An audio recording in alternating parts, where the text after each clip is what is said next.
Hello, everybody. Welcome into the Last Great Coliseum. We are at the famous best short track in NASCAR. It's Bristol Motor Speedway for the NOMA Truck Series presented by Manny Ray. Jumping right into your race info. The track length here at Bristol is a half a mile, actually just a little bit over there at 0.52 miles. Track temp right now is going to be 79 degrees Fahrenheit. It is the Feels Like Home 133. We are in the NASCAR Craftsman Truck Series. The race tonight going to be 250 laps, 70% fuel, 5 sets of tires, 1 faster pair. It is fixed setups as always here in the NOMA Truck Series. Stage 1, the caution will fly at the end of lap 50. Stage 2, caution flies at the end of lap 100. And your Stage 3, caution will fly at lap 150. But with 250 lap event tonight, that means that the final stage, which is going to be Stage 4 technically, will go green for 100 laps to finish it off. We also have 3 green-white checkers if we were to need them tonight. Let's now move right into your starting grid. The man starting on the pole tonight is going to be Justin Parham in the 19. Starting second to pole on his outside is going to be Matthew Fritz. Third, Jay Stinson. Fourth, William McKellar. And that was last week's winner, sure enough, the 75. We'll see if he can dominate here the way he did towards the end of the race at Talladega, last week. Fifth will be DJ Madish. To his outside is going to be Russ Kilgore. Seventh, Paul Witt. Eighth, Joey Hickox. Ninth, Sam Boutwell. Edward Smith starts 10th. Row 6 is going to be Xander Short and John Bell. Moving back to row 7, it's going to be Jeff Carl and Vicente Guerrero. TJ Allen starts 15th. Robert Jordan 16th. Randy Bonomi starts 17th. 18th, Robert E. Morrison. Kenneth Riedinger, one of the guys that we saw get a win earlier this season at Kentucky, starts 19th. He has one of the best super speedway racers. That's Chris Akers on his outside for Hickox Racing. Albert Hewen starts 21st in the 55 truck. A couple quick things to note. I remember as these guys will be going green next time, not this time. The good thing about here is we do get those 2 pace laps, knowing just how short Bristol is. So while we go up front here real quick to Justin Parham, who is going to be leading us to green in this 250 lap event. I real quick want to say you will notice some things here on the scoring tower, and when we actually go to driver info, we don't quite have all the info we had last week. Unfortunately, I did make the mistake of forgetting to save all the info that took me about 45 minutes to make for these guys, but I do promise I will have that back up next week. Either way, I'm excited to go. We are here in what some call Thunder Valley. It's going to be loud, but the key is going to be who can show the most patience. Lap truck's going to play a factor. There's just so many things that can go right and so many things that can go wrong here at Bristol. But here we go. Green flag is in the air. You see the 19, Justin Parham, got a big jump. But track position going to be really key here early. Dirty air does affect these trucks. Even at a track that seems this small, the 48, Matthew Fritz and William McKellar all going to jump in line and start trying to pull away from the field further back. Looks like Jay Stinson is already starting to fall a couple positions as he's about to get in a battle with his teammate, Joey Hickox. They're both able to gather back up. And you know what I just saw right there? Let's see if I'm correct about this. Is Jay Stinson, sure enough, look at his hometown, Bristol. That is not an accident on the broadcast. That's sure enough one of the facts here. Jay Stinson, let's see if he can win it at his home track. Oh, he's already in the wall, though. Oh, no, big mistake out of 13. Slides back up on track. That will bring out our first caution. Just look down at his name real quick. Justin Parham will be the leader. But you saw Jay right there. Oh, and that's big damage. He's going to have to use his faster pair already. If you don't think we're going fast here at Bristol, look no farther than the damage he got from hitting the wall right there. Oh, my goodness. Let's see what happened right here to the 13. Back this up for you. I think he's just going to get a little loose here. Oh, sure enough. And there's just nowhere to hide here. You see how close that inside wall is. Not really any runoff room. Jay tried to save it, but he just couldn't. Even locking it up just doesn't scrub off enough speed in time. Let's take a look at it from a different angle here. Oh, you see him laying down his own tire marks. That tells me he just got a little bit out of shape. We'll look at it real quick from his cockpit view. And take a listen here. Oh, man, you heard it too. It wasn't even like the truck fully snapped around, but it was enough to where he didn't have time. Then you see it slides back up. He rolls it off, gets out of the way of traffic, but the caution had already flown at that point. Early damage here for Hickox Racing, but as we go back up front, your current leader is Justin Parham as we see Jay Stinson taking it back down pit road, but the 19 tried to pull away early. He's not going to have a chance as we are already 5 laps through. Seems quick, but if we start seeing a lot of cautions here, this race might all of a sudden start to go a little bit longer than initially seemed. Justin Parham, of course, first. Second, William McKellar. Third, Matthew Fritz. Fourth, Russ Kilgore. And Joey Hickox for Hickox Racing rounding out that last spot in the top 5. DJ Madish 6th, Paul Witt 7th, Sam Boutwell 8th. 9th is going to be Xander Short, and Edward W. Smith rounds out the top 10. Tell you what, there's a couple big hitters tonight. I mean, I just named some of them. Of course, we have the regulars, such as Justin Parham, William McKellar, Matthew Fritz. We also see some of the guys that I haven't seen in here as much, such as Paul Witt. I did see Vicente Guerrero, another one of those really strong trucks. It's a max speed TV truck. Let's see, Jay Stinson, sure enough, did use his fast spare. He's back out on track now. Let's see, did he go a lap down from it? I don't believe he did, as we see Chris Akers also coming out of pit road now. And if we see some green flag stops later, they are a tricky thing to do here on this half-mile oval, because pit road, well, actually, in this case, these guys with only 21 trucks, just about all of them should be on this first pit lane. But Bristol does have those famous pit stops on both sides, the front and back stretch. And if we had a full 40 truck field, that might be a mess for these guys. But we should be going green this time. You see it, the lights are off on the pace truck. He will pull off. Justin Parham looks like he chose the outside this time, and I think that is a trend that we are going to see stick for the rest of this race. Momentum usually works with that high side. Justin might have found a little bit more grip up there than what he was getting on the bottom. William McKellar, we'll see now that he's starting second if he can fight a little hard for that track position. Pace truck pulls off. The 19 takes the green flag. We are back racing at Bristol. And the 19 does get a good jump. He's going to be able to just about clear low and off turn 2. That's where the momentum really carries, as you see him actually make a little gap on the 75. And the trouble I'm really seeing with a lot of these trucks early, and we just saw it with Jay, is riding on that bottom lane. They just don't look like they're making the grip on the exit of the corners. We see a little bit of smoke right there. I think everybody's okay. So many battles around this track. It's almost hard to keep tabs on all of them, but that's what we're going to try to do.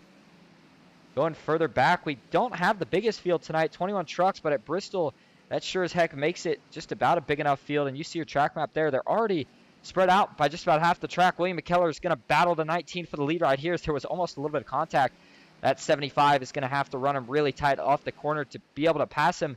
But I like that he's going for it now, because once those tires run out, I think you're going to have to move up to that high lane. But William McKellar's looking to see if he can get something here early on the bottom. The momentum just continues to work up top, though, for the 19 of Justin Parham. As these guys come screaming across the start-finish line. They stay pretty fast here. In fact, let's pull up the dashboard so you can see the speeds. Oh, yellow flag is out. I mean, may have had some trouble further back here. Oh, yeah, here we go. Guys piling into each other. There's nowhere to run here at Bristol. And it looks like it is going to be a 3-truck gather. Ooh, got to be careful. Oh, the 24, Kenneth Riedinger smartly saw Vicente Guerrero just about to go above him. These guys all are going to get it spun around. Doesn't look like anything too severe for anybody. But let's take a look at it to see what happened. And we'll go ahead and put this track map away for you.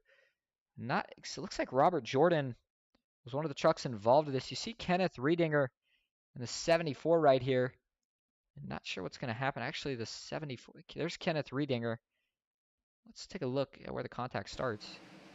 Oh, this is on the straightaway. Yikes. And that sure enough gets him turned. There's Robert Jordan, nowhere to go. He T-bones the 24, actually pretty hard. And that's kind of going back to what we said about you don't really think these guys can hit that hard here, but then they go and do that. And maybe you think twice about it. Let's check this from a different view. But yeah, I mean, it was just ever so slight contact with the 85. And we'll play even slower here right here for you. It looks like,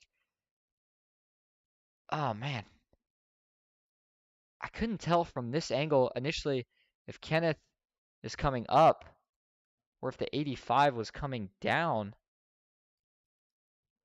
And that is going to be the 85, so I'm referring to here is Edward Smith.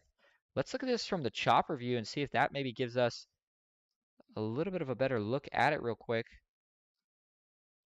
One more shot at it before we go back, because pace laps are too quick here for us to stay on the replay too long. Let's see here. Does the 24... Oh, 24 doesn't look like he's coming up too much. Maybe just ever so slightly. But it also looked like at the same time the 85, Edward Smith, was a little loose, trying to gather it up right here. And it comes down a little bit as the 24 is coming up a little bit. Actually, it looks like they net code, but then they do actually make contact. There goes the 24 into the wall. Robert Jordan, nowhere to go, gets involved in this. And they get it spun back around, get going. Did see the 9. Looks like he got involved later, but I don't think his damage was too bad. That is TJ Alleyne. But looks like we may have had some incidents here. This is under caution. What happened? with Joey Hickox and Russ Kilgore. That's what it's making it look like something happened here. I'm not sure if this is... nothing yet here. Fast forward this a little bit.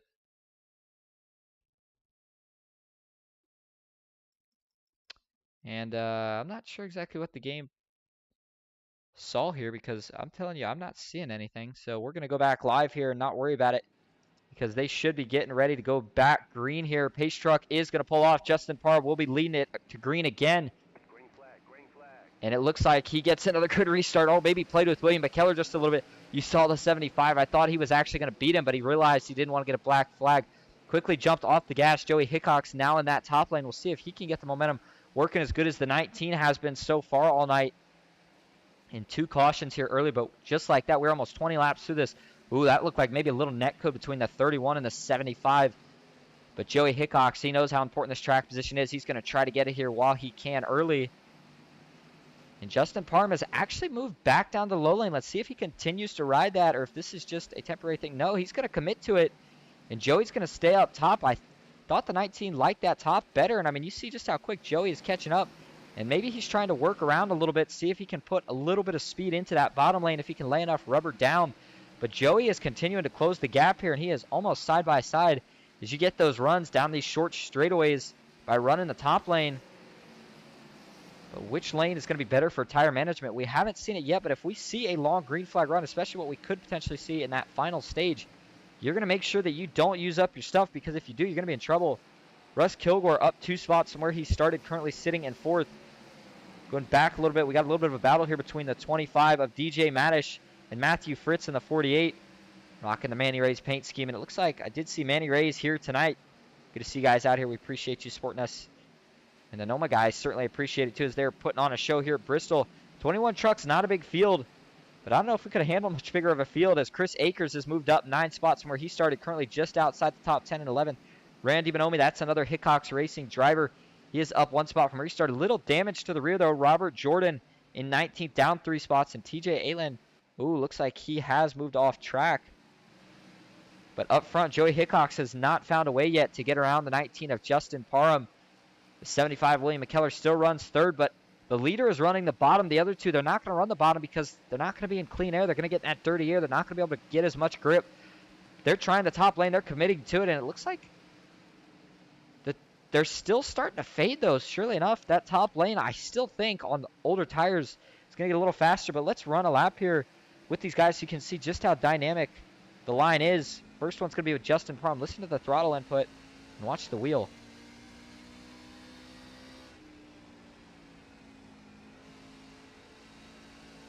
And you hear it, he is sliding his tires around. Let's compare that to Joey Hickox.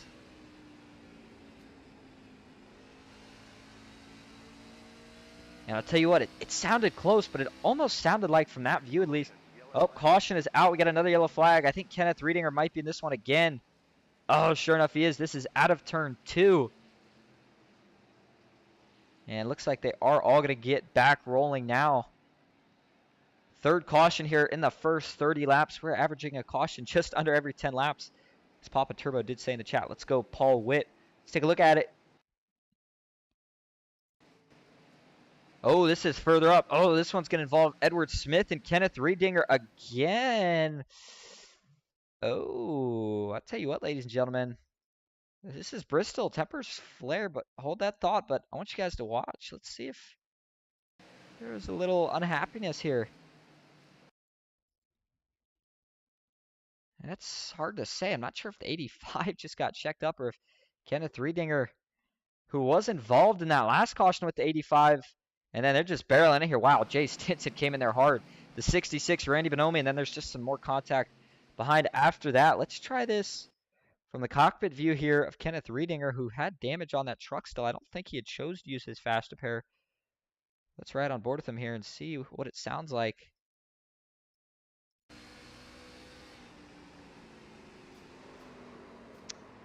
And that one's a little odd. I'm not really sure. I don't want to accuse Kenneth of doing anything. Like I said, it just looks that way. We know Bristol's tempers can flare.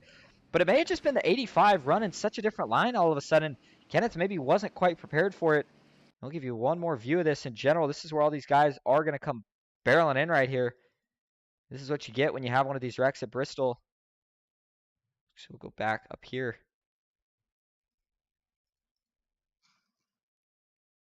Give you one more quick view of it here. I want to go to Jay Stinson because he came flying in here. Watch this.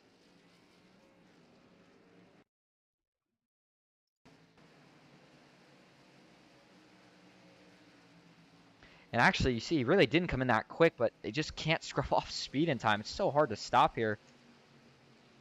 That does bring out your third caution tonight. Let's go back live where Justin Parham is getting ready to get the 1-to-go signal, I believe, from the flagman. He currently still sits first, has led every single one of them so far after getting the pole, or just about every one of them. William McKellar may have stolen one or two. Joey Hickok second, William McKellar third, Russ Kilgore fourth, and Paul Witt rounding out the top five. By the way, I want to let everybody know, I do apologize.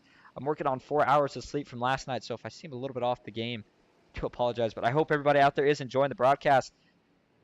Believe it or not, first time broadcasting Bristol here, and I like the racing I'm seeing. I know we've had some cautions, but when these guys get to racing, it's really cool to see the different lines and the different momentum swings. But Justin Parham, even though he continues to start on the top, he has found something in both lanes. That last restart, though, we saw him working the bottom. And we'll see if he continues to work that, or maybe he changes his strat. And it looks like they're going to go one more around here, actually. And the lights did go off this time. First stage, the caution will fly at the start of lap 51, meaning that lap 50 is the white flag lap. That is about 18 laps from now, and that's not a long ways to go here at Bristol. The lap times are not very long. In fact, pull it up for you right here. Take a look at the lap times. I mean, you see it there, that last lap that they ran under green, only 15 seconds. That is absolutely flying, so they will be there in no time. That means that you have got to go from the drop to green. You don't want to find yourself out back either from what we've seen so far, because that has been where all the chaos and cautions have ensued. Looks like Jay Stinson has also got it back out on track, but now he is 2 laps down up front. Green flag is back out. Justin Parham gets a really good restart this time. Joey Hickox is going to tuck in line, gets right to work in that top lane. William McKellar ripping the bottom. It's Anders Short. Oh, he's got to check up a little bit. And that looked like the 28 Russ Kilgore, maybe a little bit slower than Xander Short was ready for. We still got one truck working the bottom. And I believe that is going to be Paul Witt. Sure enough, another one of the max speed. Oh, the 75 gets spun. William McKellar looks like he saves it. No caution just yet, but he is really slow on track. Everybody's trying to dodge him. And he may not be too happy about what just happened there. Let's go back and show you before we get too far ahead of ourselves.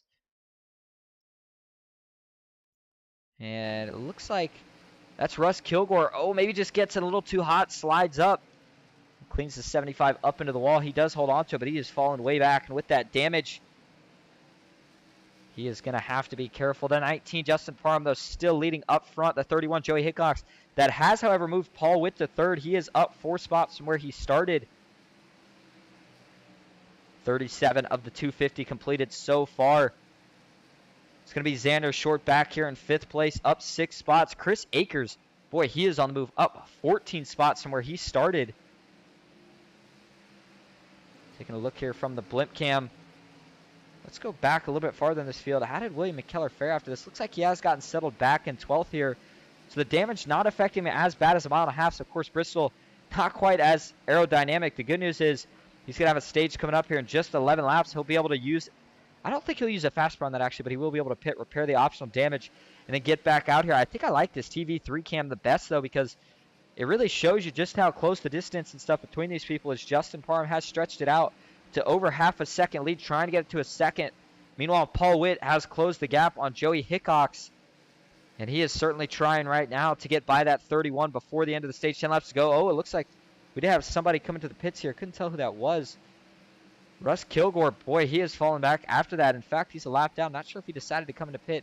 Jay Stinson, Albert Hewins, that's who we saw try to make that late entry. Looks like he was able to get into his box, though. 8 laps to go here in stage 1. Joey Hickox still holds off Paul Witt for now. Let's see if we have anybody battling through the field. Matthew Fritz, Xander Short, Chris Akers. They are all by themselves, and everybody has gotten pretty spread out. Looks like the 25 here of DJ Madish is trying to get by Vicente Guerrero, but it's not going to work right now. Further back, the 75, William McKellar, still just trying to hold on. There's the 85, Edward Smith. Oh, he's getting loose, and it looks like he is able to hold on. Boy, that was a really close call for the 85. He has had some troubles early.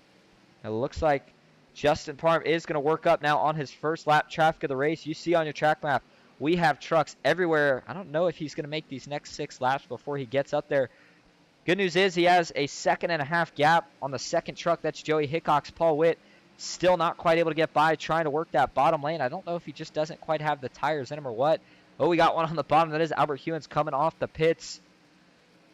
And Justin Parham is going to try to make it around 4 more laps here. I think, to be honest, he's maybe hoping he doesn't catch these lap trucks before the end of the stage, because then he doesn't have to worry about any potential incidents. But if he does, he's going to have to be a little careful here. Some of these lap trucks aren't going to let him by too easily, because they are all fighting to either stay on the lead lap or be the first truck a lap down. And he's going to go around the 85. Ooh, looked like maybe they're going to go 3 wide for a second. But he gets around Edward Smith. Now he's going to try to work by the 66, Randy Bonomi, who does leave it open up top. Very respectful move right there. Show of respect, rather. Randy Bonomi to the 19 of Justin Parham, who is absolutely flying right now. Nobody in the field looks to have anything for him. We saw, oh, and he's going to get, Randy Bonomi gets into a truck, and that's going to bring the yellow flag back out. And Randy's able to get back going, but I couldn't tell initially who he got into. And they have brought it down to the pits, but let's take a look at it. We have seen a lot of contact so far here tonight at Bristol. And let's see here. Who's he going to make contact with? Oh, looks like it's a decent checkup. That's the 74. I believe that's Robert Jordan, sure enough. He just gets in there a little hot and gets in on the 74. That makes the 74 slide. Up the track he goes. Does anyone else make contact, though, here with him? And no, thankfully, it was a pretty innocent spin, but it did bring the caution out. The 74 drives it right down pit road.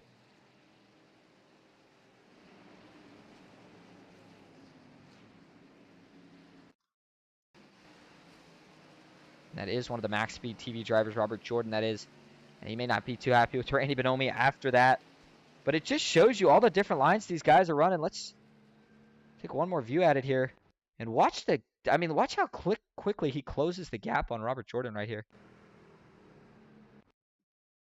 Back this up a little bit. You see, he's going to try to duck to the inside here.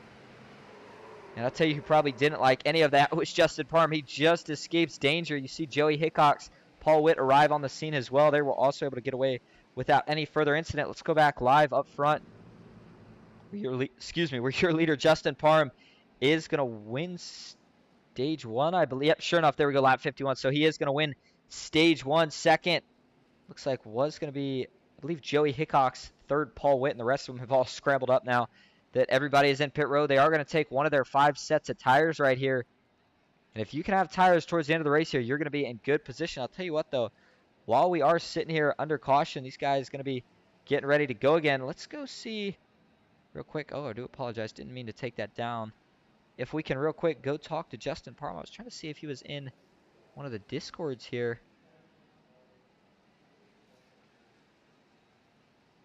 And I'm not seeing him, unfortunately. But it looks like Joey Hickok's is going to be your new leader. Those are a couple of trucks that are looking to get the wave around. Justin Parham has fallen back a spot. But let's bring Joey up here real quick and see if we can get a quick word with him before they go back green.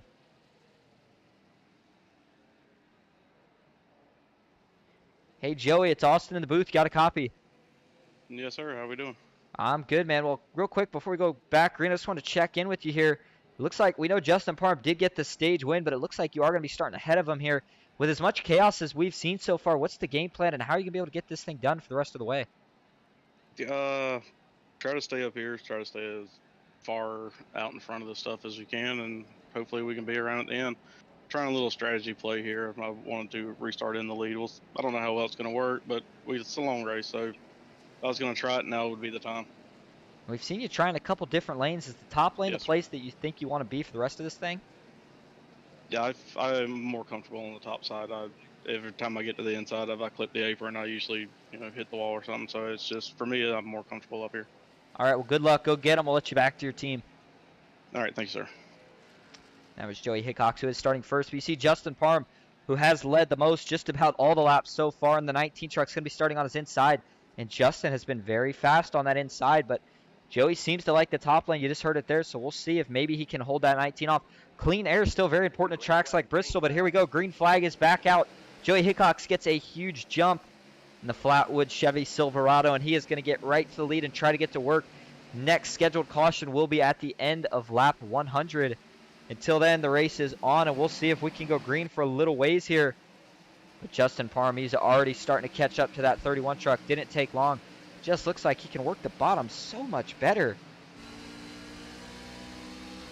Cold tires right now. Everybody's going to be a little skeptical until those tires do get warm. And he is already side by side with Joey Hickox. Oh, Joey gets into the wall. That's going to allow the 19 to finally get by. The 429 of Paul Witt is also going to try to take advantage here. Couldn't quite get clear there. Joey still fighting back up top, but Xander Short tried to give his teammate a little bump draft here on the half-mile straightaway, or on the straightaway of this half-mile track. And sure enough, Paul Witt gets clear. We'll see what he can do now in that second position. Kenneth Riedinger, first time we are seeing him up here. He is up 14 spots from where he started. We'll see if he can make some noise. He has Matthew Fritz just behind him. John Bell up 5 spots. Chris Akers up 12. DJ Madish 9th. Vicente Guerrero up 4 spots, rounding out the top 10.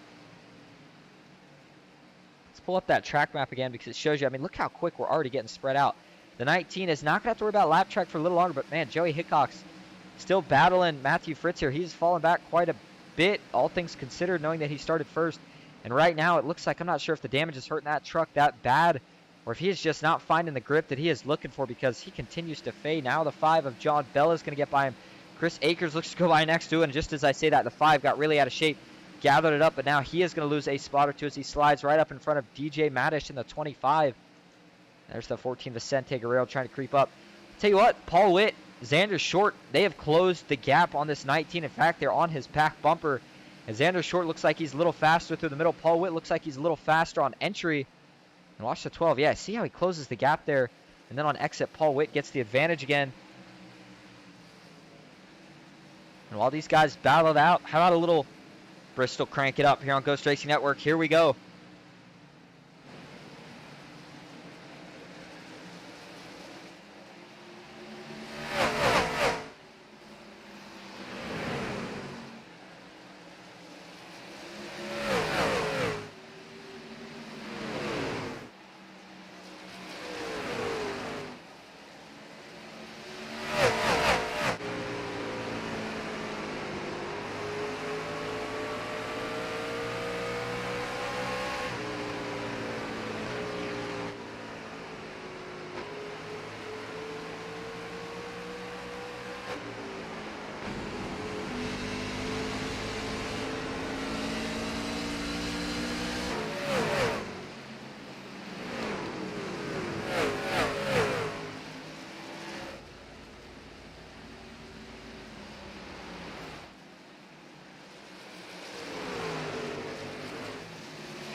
And that is going to do it for tonight's segment of Crank It Up. I hope everybody did enjoy that. Justin Parham still leads, but Xander Short has moved his way around his Max Speed TV teammate of Paul Witt, and he is up to second.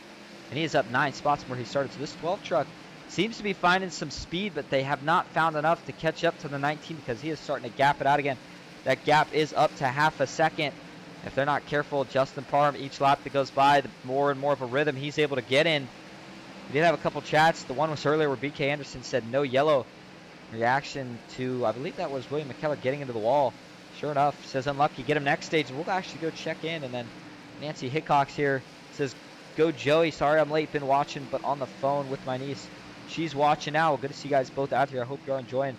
William McKellar is currently 14th down, 10 spots from where he started. And man, you see it, once you get far back, it's just so hard to get back up front. Joey Hickox, the biggest mover in the wrong direction, especially during this last restart. He is down 4 spots from where he started. But remember, he started in the lead for the start here of stage 2. He is already back to 12th position. And if he's not careful here, he could be in danger of going a lap down before the stage is all said and done. As Justin Parham still leads. He just lapped Albert Hewins for another lap. And Albert Hewins is now 5 laps down. We are just about at 74 of the 250 laps completed so far. So we're not halfway yet, so these guys all still have plenty of time to make some adjustments. That looks like a pretty big group of lap trucks up here. And this is right now a battle for 13th. William McKellar looks like he is going to win the battle right now, as that's Russ Kilgore as well. He is trying to get around a couple of these guys. Bad news is Russ is not on the lead lap. The 31 of Joey Hickox, man, that truck is just not handling for him right now. He is really, really in danger here of going a lap down as Justin Parham. They are now just about both in the same camera angle. He may have just gotten in the wall. That was someone. I couldn't tell who it was. So the 19 is coming up on the 85. That's Edward Smith. Caution will be coming here in 23 laps here. But that's not going to be enough time for Joey Hickox to hold off this 19 unless he can get something going, as the 19 has stretched the gap out now to 1.5 seconds. Oh, we got a wreck. Wreck up front. Randy Bonomi, sorry, wreck just out back. Oh, man, Kenneth Radinger got in this one too. Robert E. Morrison, Chris Akers. They are not done wrecking just yet. And they finally all are going to come to a stop as the pace truck works his way through. It looked like that started somewhere with Randy Bonomi, one of the Hickox racing drivers. See if we can see what happens here. Oh, he is already in the wall, so this probably starts off of turn 4. Oh, actually, I take that back. Man, this is going to be a stack-up effect here. You see Joey gets high. Oh, he's going to get into the wall, unfortunately, here. He's bouncing down. Randy Bonomi is going to have to put on the brakes hard here. Gets into Joey, can't quite misses it, and once he does that, starts going low. The 19, Justin Parham, your leader. Oh, that could have some damage. Gets into him. Wow, Randy Bonomi hits that inside wall hard. Here he comes back up the track, and Kenneth Riedinger, second place. He was finally getting back up there. Nowhere to go. Same with Paul Witt. Cleans out a couple of really fast trucks tonight. That's not what we want to see, but that's what happens here at Bristol. You see Paul Witt's truck. The engine's total. He's smoking. Kenneth Riedinger, that might end his night too, as I believe he may have already used his fast repair. Get one more view of it here. There it is. Contact. The 19 makes some more contact. And then they just kind of finish each other off from there. Yeah, let's ride on board. I'll tell you what, with Kenneth Riedinger right here, you'll see what I'm talking about. Just not enough time to react here. Watch this. I mean, just nothing he can do. It's so quick. The speeds these guys are running at a track that's so short, and it's so narrow in terms of when you wreck. I mean, we saw it earlier with the first wreck. There's just nowhere to go. Look at the damage on the 19 right here, though. This is not live. He may have fixed it by now, but that front end's pretty totaled. I think he's going to have to get it fixed, and we'll see. It looks like Justin Parham has chosen to stay out. Let's see. Oh, he still has that damage. We'll see if it's going to affect him or if he decides to pit. Second now is going to be Matthew Fritz, rocking the Manny Ray's paint scheme. Doing a good job so far in the 48 truck tonight. Xander Short is third. Vicente Guerrero fourth. And Jeff Carl rounding out the top 5 of 8 spots from where he started. Jeff Carl starting to pop into the picture. And we are just seeing so many different guys all of a sudden make their name up here. And you know why? Is because we're just seeing so many guys with issues or going laps down early. And watch the scoring tower to the left. I mean, right now, we're only showing at most 13 trucks on the lead lap, and we started with 21. And as this race goes on, we might get to a point where we only have a handful of trucks still on the lead lap. And that's why it's so important you don't necessarily need to be the fastest tonight, but you got to be patient. You got to be the most consistent, and you can't get yourself in trouble. That fast repair is not something you want to have to use early and then worry about not getting in any incident later. You want to save it. And if something happens at the end, know that you can go in and take it and get back out here and get to racing. Stage 2 set to end in just under 20 laps from now.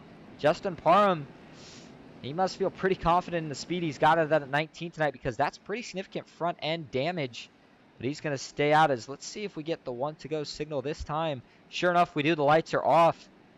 Let's look back and talk about some of the bad luck some of these guys have had. That's TJ Allane. TJ Allane has retired from the race. That's Randy Bonomi. You see sitting on pit road. Looks like he has cleaned the truck up and now just getting ready to go back out. Kenneth Riedinger, his night might be done. He's got a lot of damage. Albert Hewins back out here. The truck looks pretty clean. Unfortunately, though, Albert is multiple laps down. Same deal for Russ Kilgore. Jay Stinson, we saw him get into trouble early, not been able to recover since. Robert Jordan in 15th. Edward Smith, 14th. Paul Witt, we saw him involved in that last wreck. William McKellar got spun around, didn't get a caution. That's where that rear end damage is from. Joey Hickox fell way back as well in that last restart. We'll see if he can gather it back up, try to make up some spots. Green flag back out the 19. Another really good and big jump, the 48. Matthew Fritz maybe got caught sleeping. It's the 14, Vicente Guerrero. First First time that we're seeing him up here, but he's already battling his Max Speed TV teammate, though. Xander Short is going to try to get around him on the bottom. That puts Matthew Fritz back up to second. And we're going to stay on this TV3 cam here for the most part because it really shows you just a more broader view of the track. We have had trouble, though, more towards the back of the pack, and that's why you heard Joey say he was trying to stay as far as he could towards the front, on that last restart. Unfortunately, once he fell back, ended up getting himself in some trouble and then got caught up in the trouble. Ooh, the 75, William McKellar, that got really close. Joey is going to follow the 75 to the bottom as they're trying to work around Jeff Carl in the 98. The 4, Chris Akers, they're all right now in this battle for 9th place. The further up you go, the more spread out they get, but back here, these trucks running a lot more competitive with each other. We are seeing less and less guys getting loose here early, but those cold tires seem to be when it was the worst for Joey Hickox. Now he looks like he's starting to recover a little bit. He is up to 8th spot and making a lot of ground quickly. So I don't know if Joey maybe just had to take a breath or what, but he's trying to get back up here. Matthew Fritz, meanwhile, is battling Justin Parham for the lead, and he takes it. The damage on the 19 is maybe hurting him a lot worse than he thought. Or all of a sudden, the 48 has found a ton of speed. But either way, that is your lead change. And now the 19, Justin Parham, is probably saying, man, just get me to this stage 2 break so I can go in and fix this damage. He wants to be back out in the lead. Let's see if there's a difference in speed here on dashboard, significantly at least. 19 still keeping up overall. I mean, you see they get up to 140. Oh, we got caution out. Paul Witt. Not sure what happened here. Oh, and we got another mess here going into turn 1. It looks like the 85, Edward Smith, may have been involved in yet another incident tonight. This is not the night he wanted to have at all. Let's take a look at what brings out your 6th caution already of the night. Bristol proving to be a challenge for all these drivers. See what happens to Paul Witt here. Oh, maybe not quite clear, and then it's going to slide back up. Oh, and then the 85 actually didn't make contact with Paul Witt. That was a second incident. It kind of slid almost into the first incident. And that looked like Paul Witt maybe just wasn't quite clear. It was really close, but I think he maybe just closed the door a little too early here. Let's see if that was the case or if he was getting a little loose. You see the 55. Oh, actually the 50. Oh, so I take this back. The 55, he was trying not to get in the wall. He really cranks the wheel left here, and he's out of the wall, but unfortunately that little bit too much left. He's going to get a little loose out of the turn, gets right down, and actually gives Paul Witt just a little hook. Wasn't trying to. That's Albert Hewins, who's not on the lead lap. So by no means did he want to do this, but watch this. It's very subtle. And Paul Witt is sliding up, mind you. But I think maybe if there's not that slight contact, let's take one more look at this. It's hard to see. It's almost like if we could slow it down a little more, that's what we'll do right here. And watch just how slight this contact is. You see Paul Witt is coming up the track, but the 55, you see how close he gets to the wall right here. This is where he's really cranking that wheel left to stay off of it. And right here, Paul Witt is going to even out. Oh, man. Definitely nothing egregious, so I kind of want to take back what I said. I don't think the 55 really hooked him as bad as it looked. Paul Witt was trying to get up and get clear at the same time. The 55 was trying to gather it up from getting loose. And they're going to make some contact. Then it's on from here. Paul Witt slides down, slides back up. It looks like Jay Stinson did sneak by that one. The 85 and the 66 come barreling in after. Good news for Paul Witt. I don't think he got the worst possible damage in that incident, but any damage is damage you would certainly rather go without. Let's go back live. Where Matthew Fritz is now your leader. He's going to have to hold off that 19 if he can. For what'll probably be 5 or 6 laps once we go green here. Unless we did get the one to go this time. There's Paul Witt making his way back out of pit road. He is still on the lead lap. That's the good news. That's from what it looks like right now, at least. In fact, I think he's the last truck on the lead lap in 13th. But it is Justin Parham starting 2nd, Vicente Guerrero 3rd, Xander Short 4th, and John Bell rounding out the top 5. From what I heard earlier in the chat, I think this was something of a kind of a test race for NOMA here, the Truck Series at Bristol. And it's been messy, not because, just because it's so challenging for these guys, right? I mean, we have seen there's just been guys getting loose contact everywhere. All it takes is just a little bump. These trucks, they're not like the next gens where they can really hold on to it and they can take big shots. Slight contact, not only are you getting damaged, but you're going around here. Usually we see the bump and run kind of as an art here at Bristol, but tonight it's almost been the thing that has drawn the cautions. We've seen a handful of incidents around the track as well, but it seems like once you get outside that top 8, top 10, is when you're really in danger of potentially getting into cautions. It looks like we are going to get a delayed green here, so we will go around one more time as Randy Bonomi. Kenneth Riedinger still sitting in pit road. TJ, we noted earlier, did retire from the race. Albert Hewins in the 55 truck involved with Paul Witt in that last incident. And it looks like maybe gained one of his laps back. Jay Stinson, all these cautions, if he can stay out of trouble, he might find himself back on the lead lap, but he is still 3 down. He's got a couple guys that he's going to have to go through to get there. Robert Jordan, Edward Smith, 15th and 14th. Paul Witt, 13th. The last truck currently on the lead lap as it sits. Jeff Carl, 12th. Robert E. Morrison, 11th. DJ Madish, 10th. And if you're still on the lead lap at this point, I think it's got to be said that it's been a pretty good night for you so far, and you got to keep doing what you're doing. We saw Justin Parham initially fire off okay, but he started to fade quickly, and that might be a result of that damage. We'll see if it changes this time.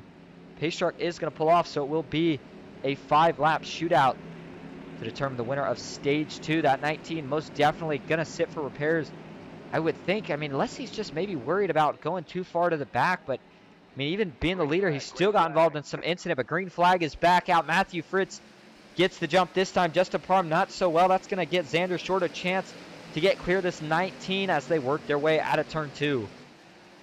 And he's not able to get clear. Justin Parham actually fought back really well on the bottom. And those two going side by side is exactly what the 48 of Matthew Fritz wants to see, as he is going to continue to try to pull away if he can. But Xander Short not going to give up, and he's going to finally get clear. I'm not sure if Justin decided to let him go or what the deal was, but now he's going to have 3 laps to try to track down the 48 truck. Can he do it?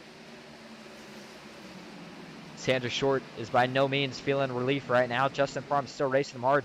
Going to try to dive down to the inside. Can't quite make it work that time. For the back, these guys still fighting. There is a little bit of a battle for 10th. In fact, there's a couple battles all the way inside the top 10. Vicente Guerrero in the middle of a mess here, as now he goes around his teammate Xander Short. We saw Justin Parham sneak around, and a couple more trucks were able to get by as well. But Matthew Fritz is putting the cap on the field right now. Already got it up to just over a second. And he's going to cruise through this final lap here in Stage 2.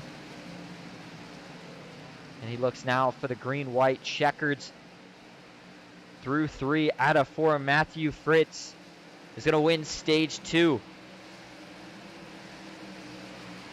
Now we just await for the caution to be thrown. There it is. This is a scheduled caution, so although it says 7th caution of the night, it is technically going to be the 6th caution of the night, if you will, I guess. 48 got first in the stage. 2nd, Justin Parham. 3rd, Vicente Guerrero. 4th, John Bell. Xander Short finishes 5th. William McKellar, 6th. Joey Hickox for Hickox Racing. Boy, he's making a comeback here after a lot of struggling after starting up front at the start of that stage. Sam Boutwell, 8th. Chris Akers up 11 spots from where he started in 9th. And Jeff Carl rounding out the top 10. But it looks like overall we still are going to have 13 trucks on the lead lap. I think Edward Smith might get his lap back right here. Robert Jordan, we'll see if he's able to stay out potentially and also get his lap back. We are going to see some pit stops here. So while they all sort it out, we are going to go Ghost Racing Network side by side. We'll be right back. Stick with us.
Welcome back, ladies and gentlemen, to Bristol Motor Speedway, where your current leader now is John Bell, followed by Paul Witt in second, Justin Parham third, Matthew Fritz fourth, Vicente Guerrero up 9 spots from where he started in fifth. You see Jay Stinson falling back, got a lot of damage still on the front of that truck.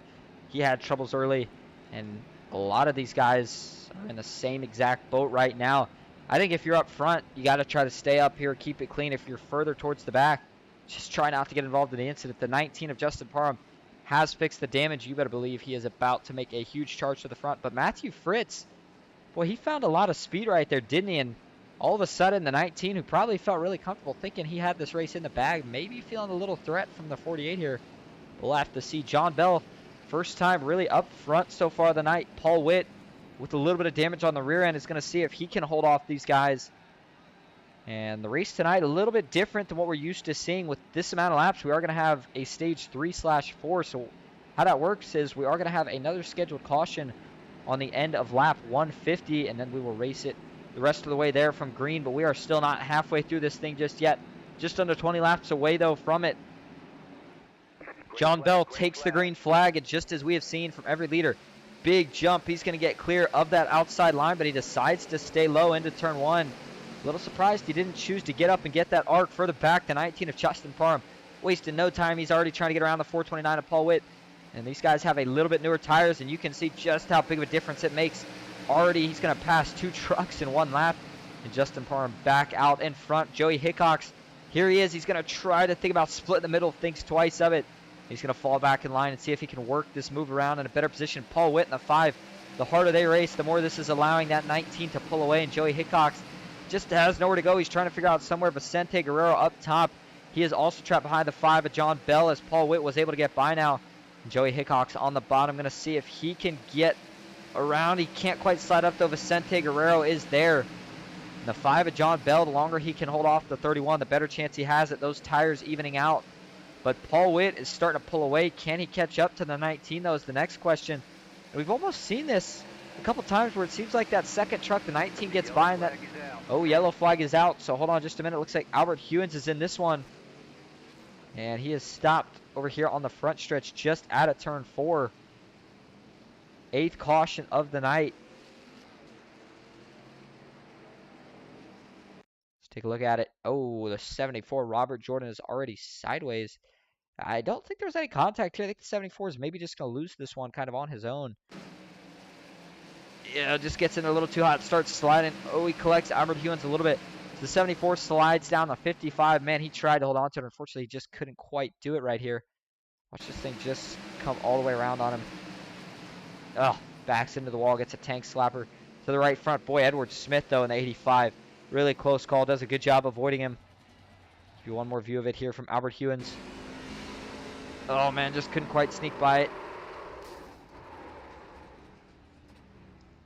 And Bristol is, in my opinion, almost similar to just a smaller Dover in the sense of, and I know we keep saying it, but, I mean, have we really seen a wreck yet where a guy has not made contact with a wall or another truck? You just can't. You can't really miss it. There's nowhere to go here. If you wreck up top, you're going to slide down low in that heavy banking in the corners. And if you wreck on the straightaway, you're going to that inside wall. There's not enough room to stop before you're going to hit it pretty hard. If you're still watching, we appreciate you being out there. This one's been a little bit more messy than I think some of these guys would have liked to seen. That's what happens sometimes. You come to these new tracks, everybody's trying to get used to it. And Bristol is a tough place to tame. The Last Great Coliseum has its name for a reason. Justin Parham, I would say him and a couple other drivers, the only ones that look like they've really had their truck under them from the drop to green. But we've even seen the 19 have a couple issues so far. But he has used his fast repair too. I meant to note that under the last caution. So if any sort of incident he gets involved in from here, that could be a lot of trouble for that 19 truck. I hope everybody is enjoying the rest of their Saturday night as we approach 11 p.m. here. Let me know in the chat, who do you think is going to win this one? Right now, I think I've got to put my money on that 19 truck, Justin Parham. But Paul Witt was able to surprisingly hold off the rest of the field with not quite as good of tires and a little bit of damage in the back end. So that's showing you that Paul Witt has found some speed. The 5 of John Bell is well able to stay up here. Vicente Guerrero, Joey Hickox. Those are two drivers looking to pounce right here, make up a couple positions. You see the 48 of Matthew Fritz, your stage 2 winner. He is also going to see if he can start moving forward. And we do have the 1 to go signal this time. So the pace truck will be rolling off the track. And it looks like you can take a look on your score chart there left to left if you're curious. But now with this, we have put another truck or two. Looks like Edward Smith has gotten his lap back, and that puts him back on the lead lap. So the 85 still continues to fight hard, and it seems to be working out. And actually, I apologize. I thought it was the 1 to go that time. But nope, the lights are still on. We should be getting the 1 to go this time. And there you go. Now the lights went off. So we are still going to have a couple laps over 30 to go in stage 3 here. And then it'll be that 100-lap long run to the finish, assuming that we go green. But I think if you're anybody in this field right now, you've had to readjust your strategy to thinking it's probably going to be cautions every, at worst, probably 30 laps at most for the rest of this race. And knowing that, I think you got to make sure you save yourself some tires. You don't want to be coming back and forth, taking tires, falling to the back just to try to use them to get back up. Save yourself some tires, save fuel. You never know. Taking less on pit road can certainly help. But here we go, Justin Parham. He's going to get another big jump. Can Paul Witt somehow hold him off? Nope. Catches him sleeping yet again. And Justin Parham's going to get right back to where he left off. Vicente Guerrero, though, he's going to see if he can get clear of Paul Witt. He should have a little bit newer tires, but his Max Speed TV teammate is not going to let him go too easy. And it looks like Sam Boutwell has made his way up here, up 5 spots from where he started. Really good run right now from the 47 truck as he has Joey Hickox on his bumper down. Joey is going to dive to the inside and see if he can make it work. I think what we need here in iRacing that we see in real life is the traction compound, because the bottom has shown a little bit of speed, but the only person I've really seen dominate with it has been your leader, the 19. Everyone else just hasn't really found a lot of speed on that bottom line.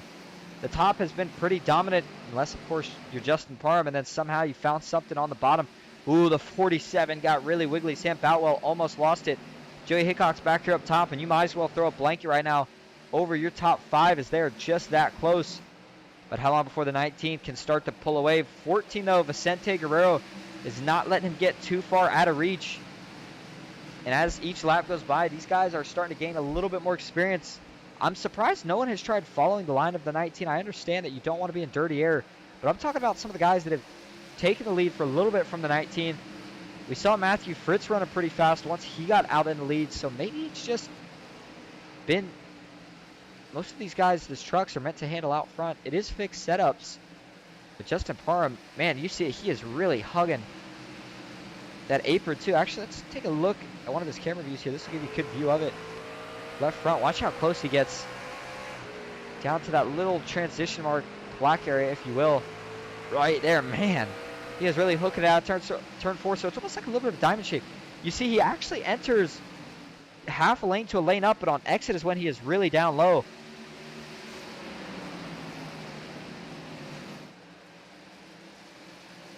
Vicente Guerrero starting to fade just a little bit now, but like I said, we've seen this on each restart. The 19 gets out in front, all of a sudden they start to catch him, and then he starts to pull away and pull away and pull away until there's nobody left in sight to catch him. The gap is at 0.3 seconds, though, kind of hanging around that, not really closing, not really stretching just yet. And if we can start to go green here for a little while, as we are just now over halfway through this 250-mile affair, then lap trucks will start to become a problem again, as they always do here at Bristol Motor Speedway. Let's see if we got some battles going on further back. Oh, we got one turned in the wall just as we look at it. That's the 75, William McKellar, and the 25, lead DJ Madish. Oh, another big hit. Jace Tinson slides in. So does the 85 of Edward Smith. And that might finally end Jay's day. I'm not sure if he's just going to tow it. And he is still parked and not been able to get that thing rolling just yet. And thinking Che may have called it. Let's go take a look at it, see what happened here. And this started with William McKellar. I'm not sure if he got hooked initially or if he was coming up. That's what we're about to look at here from the chopper view. This is coming off of turn 4. 25, ooh, he's out of the throttle. That indicates to me that he was already up the track. Oh, that looks like a little netcode, doesn't it? Watch this. You can see here, at least from my view, they're not together right here. They are not touching. But the netcode gets the 75 and turns him right up into the 25. And once they make contact, the 75 is in the wall. They just can't get off each other. And this thing's going to start to get a little ugly here. We got a couple guys that are bail on the 75, slide down the banking. Oh, Jay Stinson, nowhere to go. The 85 also gets involved. Take a couple more looks at it right here. That was the initial view that we actually saw from it. And right here, oh, man, Jay Stinson. Edward Smith, I bet they thought they could sneak by on the bottom. Then they saw the 75 rolling down. And they probably knew there was nothing they could do at that point. Do one more shot of it real quick. And there's your initial contact. There's the 75. Slide down the track. Let's go back live. Up front, Justin Parham still leading the way. Nothing has really changed there. And this reminds me sort of the Kentucky race where we saw Kenneth Riedinger so dominant. And Kenneth started to show signs of speed here, but unfortunately, when he got involved in that wreck early, used his fast spur, got involved in another wreck while up here running second, and that ended his night as he has been sitting on pit road since. And we just continue to eliminate trucks. Eventually, we are going to have no one left. We keep it up this way as right now we have 12 to 14 trucks on the lead lap. Can't tell just yet as it looks like we have DJ Madish and somebody else still in the pits. And it is 20 laps away from the end of stage 3, and then it'll be that final long 100-lap stage. Second, Vicente Guerrero. Third, Paul Witt. Fourth is going to be Sam Boutwell. And fifth is going to be Joey Hickox. I'll tell you what, next caution, we will get an interview with one of these drivers. And normally, actually, what we've been trying in some of the super speedway races over in a different league is we've been doing some in-race interviews while these guys are up at speed. But as much trouble as they're having tonight, I wouldn't want to accidentally potentially ruin anybody's race. Nancy Hickox does say, I'm still watching, Austin. It's too early to pick a winner. Don't forget to change your clocks tonight. We'll lose an hour of sleep. Hopefully I can stay awake at church, and I agree because I was really hoping I could sleep a little bit longer tomorrow, but knowing that we're going to spring ahead might be a little difficult. I'll tell you what, too early to pick a winner. I know it seems that way, and you might be right because with still 100 and just under 120 laps left remaining, that's a lot of time for things to change because you got to think about it this way too. Justin Parham used his faster pair. Even if he's running a race, he's 10 seconds out in front, gets involved in one incident with even a lap truck, that's his night over. And that would mean the fastest truck in the field tonight isn't going to have a shot at winning it. And for anybody new out there that might be watching tonight, let me tell you something. These NOMA boys, normally they're really clean. Bristol's just been a challenge for them tonight. They still have time to make of it, but we saw these guys at Kentucky. Last week we saw them at Talladega, which was a heck of a race. Finished, William McKellar won it. And I think William gave potentially one of the greatest interviews that I've done in a while. But here we go. Green flag is back out. The 19 gets another good restart. The 14, Vicente Guerrero, is going to be side-by-side with the 47 of Sam Boutwell into turn 1.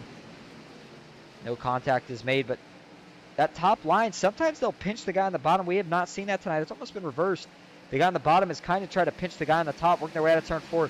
Ooh, and Xander Short had to check up for his Max Speed TV teammate there, Vicente Guerrero, but now he's going to try to work below him. Ooh, almost slight contact. As that is going to allow Paul Witt to close the gap. They are side-by-side into 3, and the yellow flag is back out. Looks like Robert Jordan was involved in this one. See if we can find Robert here. And he is slow on the backstretch. I think he must have just got it back rolling. Let's see what happened here.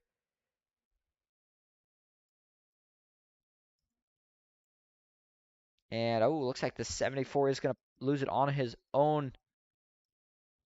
Things have been a handful all night, and maybe just gets in a little too hot. Starts to get a little rear wheel hop. Slides up to 75. William McKellar makes pretty significant contact. Those were the only 2 trucks that were involved in that one. Go to his cockpit view, see if we hear anything.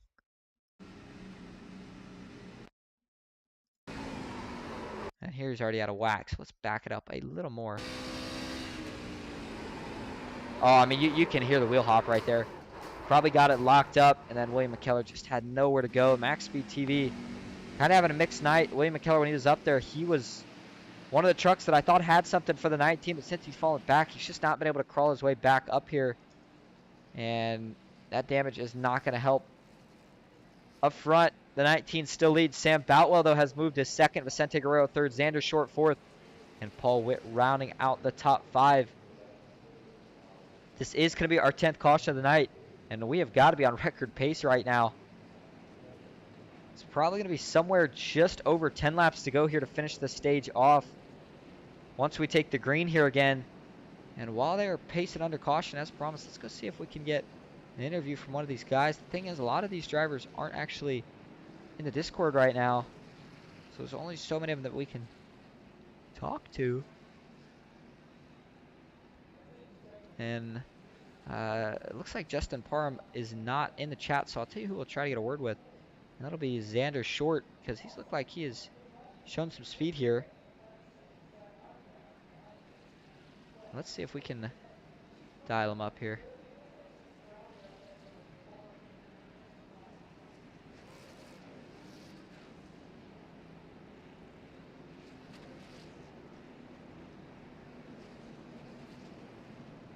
Hey Xander, it's Austin up in the booth. You got a copy? Yep. Well, first of all, man, tell us what you think about this racing right now. Has it been crazy or what? It has been pretty crazy. Can't really complain though. We've been up here most of the time. Kind of kept our nose clean. Had a little incident with not certain who it was in front of me, but they got into our teammate. Kind of spun him around. Didn't really hurt the truck, but we're just sitting tied up here, hoping to save tires and just make it to the last stage. All right, well, I was going to say, it looked like you were one of the trucks right now that might have something for that 19 of Justin Parham. He looked fast. But what's going to be the game plan here besides saving tires if you're going to try to get to the front and beat that 19 at the end? I'm not really certain. He is really fast. The only thing I can really think of is just, like you said, tire management. It's really just going to come down to that. If somebody can get it behind him and kind of force him to use his stuff up a little bit more, and I can save a little bit. That's probably going to be about the only shot I got because he is really quick. All right, well, you're going to be starting second on that outside line. Good luck. Yep. Thanks, man. Thank you. And that was Xander Short, who is going to be starting fourth, but second on the outside lane, and the outside seems to be preferred. Justin Parham should be getting another pretty good restart right here. It will be lap 140, so 10 to go until the stage 3 caution. Green flag is back out. The 47 did not get a good restart. Sam Boutwell's falling back. Justin Parham and Xander Short both get cleared pretty quick. We'll see if the 12 has anything for the 19. We just talked to him. Let's see how aggressive he's willing to get here early. And what we haven't seen is a chance at any bump and runs, at least ones that were meant to be yet, because these guys are having a tough enough time keeping the trucks under them as they stand. And can Xander Short, you know, what does he do here? Does he go for it? Or does he sit back and try to conserve the tires a little longer, as it looks like we do have 13 trucks currently sitting on the lead lap? Justin Parr, boy, he is committed to that bottom lane. The truck has looked faster there. Actually, at first, I don't know if you were in the broadcast for it, anybody out there was watching, but he had started on the top, but then got to the bottom pretty quick, and once he had started working that bottom, he has kept working it since then. 12 of Xander Short, maybe saving some tire here like we heard him talk about in his interview. Don't want to burn your stuff up while you have it, and you don't want to have to take a set if you don't need to, because if you can have that extra set at the end of this race, you're going to be in a good position, especially with the amount of trucks that we've seen already taken out or retired from the race. Rolling down the front stretch, 145 of 200 laps completed so far, 5 more until the stage 3 caution, and then we will race it hopefully clean for the rest of the way from there. The gap now is 0.6 seconds. Xander Short is starting to fall, and he's now under challenge from Sam Boutwell in the 47, who's had a phenomenal night so far, stayed inside the top 5 once he got there, has refused to go any farther back. Let's go back and check on some of these guys that are still on the lead lap. And it looks like Chris Akers currently 8th. And he is up 12 spots. Excuse me, I had to yawn. From where he started, John Bell in 9th. And it's Jeff Carl rounding out the top 10. DJ Madish down 6 spots from where he started. Justin Parham still leading the way. And he is up at the pole and has not looked back really since.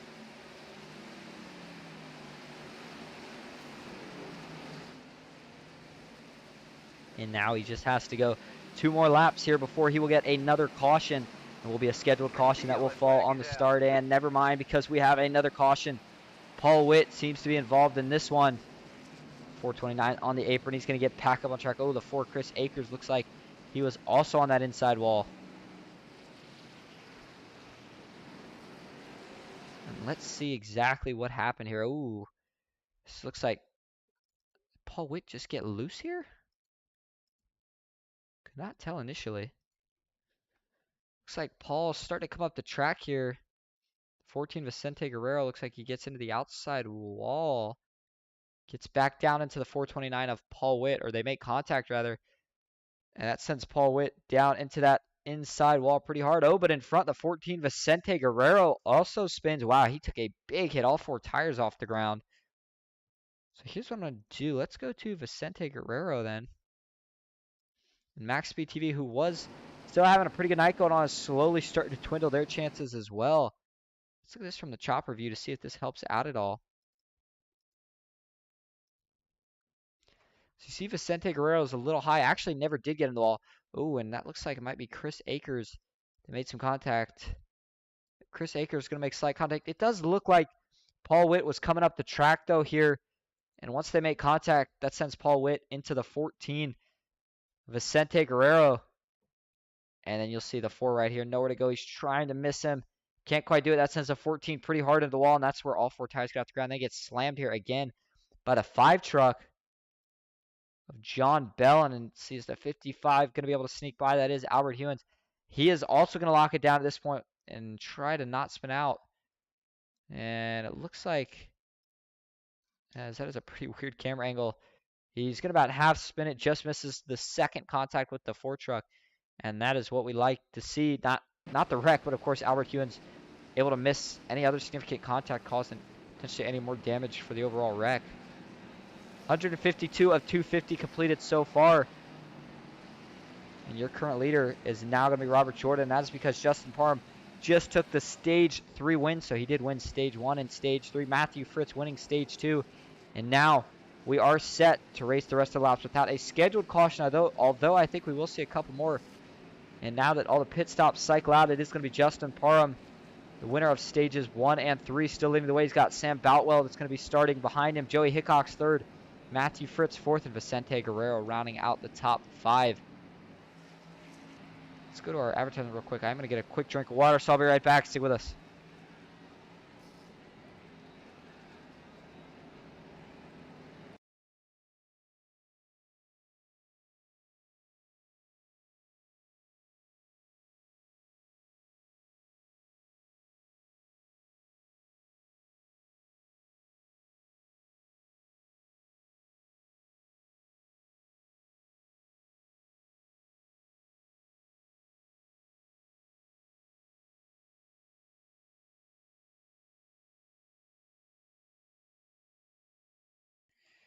And I am back. Sorry about the brief delay again. Only had 4 hours of sleep last night as I had to rush home today for spring break. So I am trying my best out here. I thank everybody that's still sticking with me out here tonight.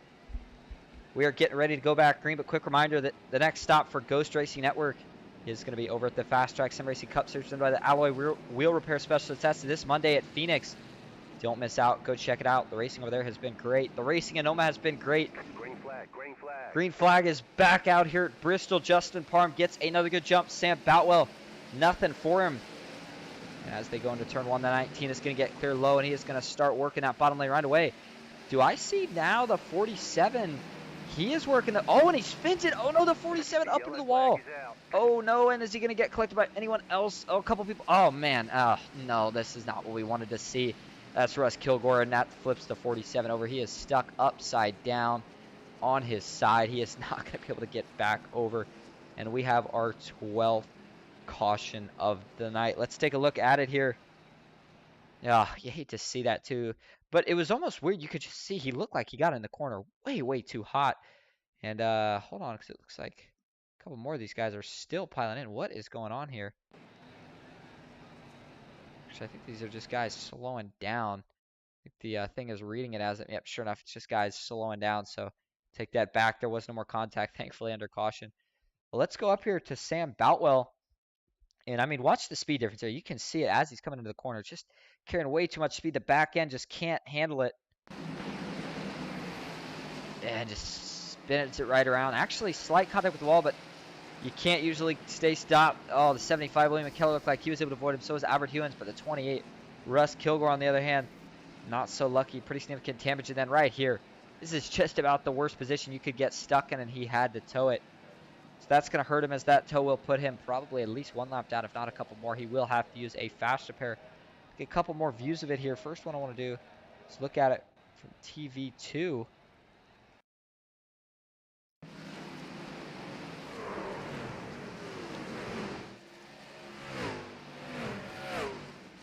Oh, big hit. Let's ride on board, though, with Russ Kilgore to see if he really had any insight onto this happening or not.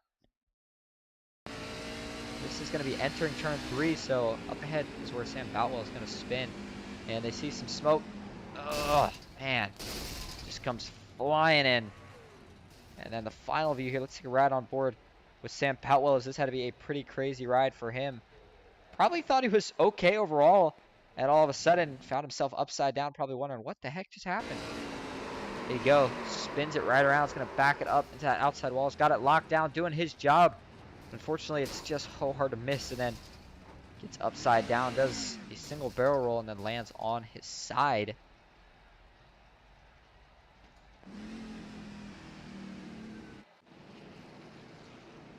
Let's go back live and up front.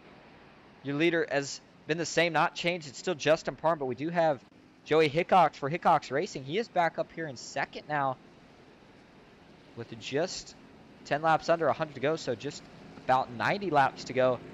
Matthew Fritz in third, Vicente Guerrero back up to fourth, and Jeff Carl rounding out the top 5 in the 98. Jeff's kind of had an up and down day. We've seen him up here. We've seen him fall back. Now we see him back up here again. Same deal for Chris Akers.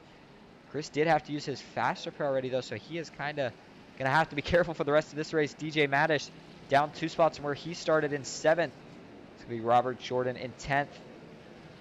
Sam Boutwell was able to get back on track. The unfortunate news is that he is not on the lead lap anymore because of that incident.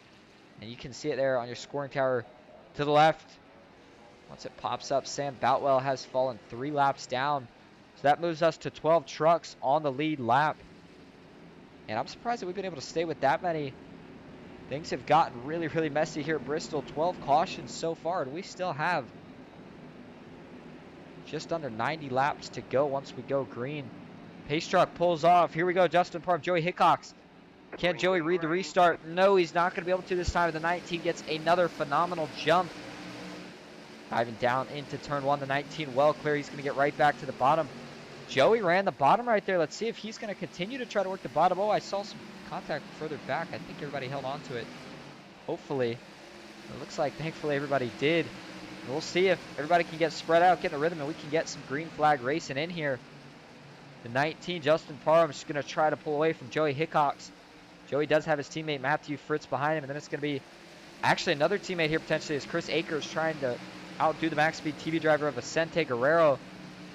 But the inside, I'm just so surprised that we've seen no one try it, as Xander Short is going to take the 4-3 wide, thinks better of it. He's going to back out. But Justin Parham been running so fast all night, and he's been doing it on the bottom lane. He doesn't quite enter on the bottom. You actually see he enters about a half a lane up. But on exit is where he really hugs the bottom. But in general, everyone else has been on the top. No one tries the bottom, but you see Joey is trying a little bit of a different approach. He almost looks like he's trying a wider diamond compared to what Justin's doing. We'll see if it works out for him. And Matthew Fritz, they're all hanging pretty even right now. The 19 does have about a 0.2 second gap on that 31, but that is not that much right yet. But we've seen after about 10 laps, the 19 is able to usually start really stretching it out. Joey Hickox is hoping he can prevent that. Clean air, very important here. And the 19 has had the advantage of it for most of the race. As of right now, it looks like they still got a little ways before they're going to have to worry about any lap traffic. The last truck in the field right now, you see is entering turn 1 as the leader is entering turn 3. But as we continue to go green, they will spread out more and more, and that will start to become a factor. And it looks like 69 Racing asks, how is the number 4 in 4th? He has been in multiple wrecks, and yet in 4th. Well, sure enough, Chris Akers, if there's anyone that could do it, it's going to be that man right there who's up 16 spots from where he started. And I'll tell you what, I know he's been in 4 incidents, but some of these guys we have seen in a lot more than that. So while he's been in a lot, he's been fighting back. Made sure he used his fast pair at the right time. And here he goes. He's going to pick up another position. Now moves to 3rd, and he's working the bottom, and it looks like it's pretty fast for the Ford truck. Let's see if he's running the same line. No, it's a little bit higher. He is running that middle to top lane, whereas the 19 of Justin Parham is running that middle to bottom lane and then just the bottom out of the corner. And it is now going to be 80 laps to go here at Bristol. Not that much longer to go. And I think if you are outside the top 5 and you were thinking about saving tires, you might have to start thinking about when you want to start making your charge towards the front, because it is a slow and methodical approach here at Bristol. That is one thing that we have seen so far. You can't do it at the like you can at super speedways, where you can get all the track position you want in a couple laps. I mean, you got to get up to each one of these trucks, and it takes a handful of laps sometimes to work around potentially just one truck. But how fast everybody is up front. The 19 has slowly stretched it out to almost another 10th of a second lead. Just about from point 2 to point 3, and now almost at point 4 over Joey Hickox, who is just about to go under fire now from his teammate Chris Akers. Another one of the Hickox Racing drivers goes to the inside, and he's going to try to ride that bottom line. Can he get clear the 31? Looks like he is. Wow, that's a power move in the 4 truck. Chris Akers, he has all of a sudden started to find a lot of speed. Justin Parham maybe seeing that, saying, uh-oh, maybe need to turn it on a little bit more. Ooh, Joey Hickox, Sanders short. Almost makes some contact right there. They were able to stay out of each other. And Joey looks like he's maybe starting to get tight, hoping he didn't potentially use up his stuff too early. And watch this. If this isn't an intimidating view, I don't know what is. Watch Chris Akers close the gap here. Looks like he just is better on entry and through the middle of the corner, and that's able to carry over to his straightaway speed. And I'm telling you, Chris Akers has found something. Let's ride on board with him here and see what move he's going to think about putting here on the 19. He's got a shot at it.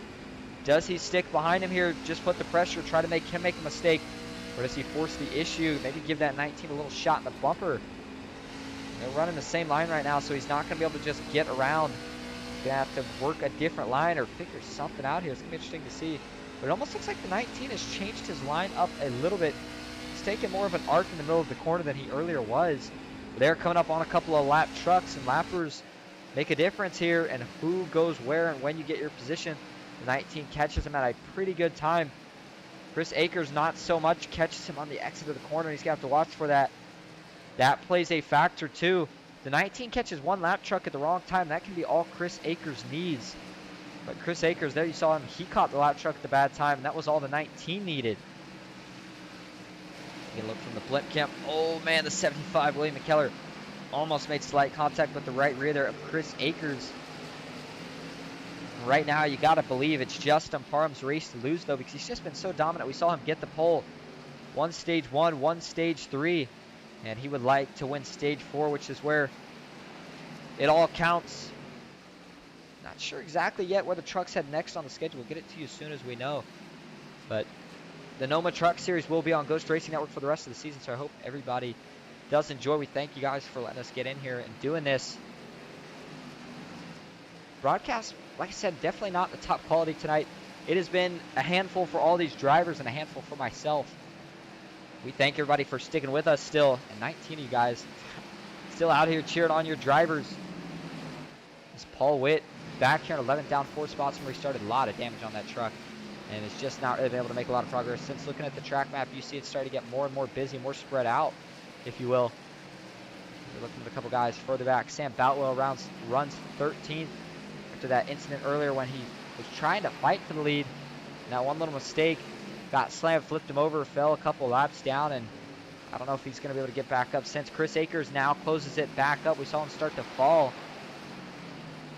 And Justin Parham is going to continue to run the same line. And with these two being so fast, and their line is just about the same. You see Chris Akers running a little bit of a different line. It almost looks like the 19 is able to hook the exit of each corner a little bit more than the 4 truck is. But both of these guys got to make sure they don't overuse their tires here as well, as they're going by Robert E. Morrison in the 43.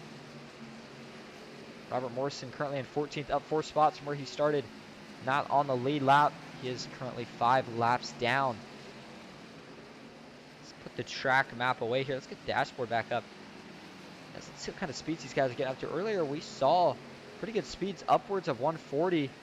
And they're going to get down to about 133 now, as that is just how much tires fall off. We also saw 6 or 15-second laps earlier. Let's see what that has changed to now. You see it slowly falling off here. Actually not too bad. He's running pretty consistent, 15, 6, and 5 still. Justin Parham, that is. Chris Akers got back up there, slipped up just a couple of times. You see how much of a gap that causes him to lose all of a sudden. And there's the comparison of laps for you. It looks like Akers has been a little bit faster, Parham has been a little bit faster the last 4 laps. Akers was faster the lap before that, but he's starting to get back in rhythm here, which is what he does best. Show you the weather real quick from earlier. 2-mile-an-hour wind doesn't play a factor at all. The track temp was pretty cool. Partly cloudy skies. Get that off the screen for you here. Justin Parham now finally, I think this is maybe what he had been waiting for a little while. A green flag run where it really starts to go, and if they continue this way, there might be a pit stop. Joey informed me earlier on, remember they do have 70% fuel. That is about 95 laps, unless you're saving. But these guys went green with, I believe, around that amount left to go, so they should actually all be good to go on fuel. They'll be just about out once they finish, but they should all be good to make it the rest of the way. But if we see a caution, then it becomes who has tires, who doesn't, who chooses to use them. I think if we get a late caution, we might see a couple of late cautions, and then that is when we are going to really see a battle, because guys know, we've seen a couple trucks, right? We've seen a couple trucks that have been able to put something to that 19 truck in the short runs. It's been these long runs where the 19 has just smoked the rest of the field, as we see Matthew Fritz get by Chris Akers. That moves him up to second. Hickox Racing drivers currently running second, third. Joey Hickox, another one of them, running seventh. Jay Stinson had a bad day. He retired earlier. He finished 18th, down 15 spots from where he qualified. Speaking, though, of your biggest mover right now, it is still Chris Akers, although he's fallen back a couple. He is up 17 spots from where he qualified. That is very impressive to do here at Bristol. Just to be running on the lead lap still here at Bristol is plenty impressive enough in itself. The 19 of Justin Parham continuing to put on a clinic. That truck is on rails. Oh, and just as I say that, look at the right side of the 19. I'm telling you, he got some damage. That means he got up into the wall. Let's see where this happened at, if we can find it here. It may have been recently. It's going to be right here. Watch this. Ooh, just a little scrape under the outside wall. He was actually on the straightaway when it happened, so he should be okay. I don't think it's going to affect him, but little mental mistakes, I'm telling you, it takes a toll on these guys over a long run. I mean, it's already been what is just about to be our 200th lap here. Everybody just wanting to get to the end of this thing. 19 of Justin Parham, he's got to stay focused here. He has the fastest truck by a long shot. Can't make any silly errors here. Potentially ruin your race, especially knowing you don't have a faster car anymore sitting in the pits. Nancy Hickox says, we are thankful to have you broadcasting for us to finish out the season. You're doing a good job. Well, thank you, Nancy. I certainly appreciate it. Matthew Fritz currently second. Chris Akers third. Xander Short fourth. Vicente Guerrero fifth. Jeff Carl sixth. Paul Witt seventh. Joey Hickox eighth. Edward Smith ninth. DJ Madish 10th. Robert Jordan 11th. Sam Boutwell 12th. 13th Robert E. Morrison. 14th Albert Hewins. 15th William McKellar. 16th John Bell. Russ Kilgore. Jay Stinson. Kenneth Reedinger. Randy Bonomi. TJ Allen. All the trucks that have retired from the race. Rounding out those last handful plus a couple more positions. 19's got a couple of heavy lap traffic here to get around. One of those is going to be Joey Hickox, who's trying to get around. And get this, Joey Hickox is in 8th. That is just how quick of a pace that 19 is running. And by the end of this thing, he may be able to get almost the whole field lapped, except for Matthew Fritz, who's a second and a half behind and trying to close the gap down if he can. Oh, a little bit of 3 wide up top. But that got really close for Joey Hickox. I was going to say, we've kind of seen a couple different teams being dominant at different points in the race so far tonight. It kind of swayed. We saw Hickox Racing dominant early, and then we saw Max Speed TV come to life, and then it was back to Hickox Racing, which is kind of where it's at now, because Matthew Fritz is the closest competition that Justin Parham has to worry about right now. And at this point, with as many trucks as he gets a lap down, each truck that he puts a lap down, if he doesn't have to pit again, if they get a caution, he will more than gladly stay out, keep all these guys a lap down, even if he doesn't have fresh tires. All he's got to do is cruise around and not get in any incident, as he is now going by to lap Paul Witt. Paul Witt trying to battle on Ford, unfortunately, just doesn't really have anything for this 19 truck right now.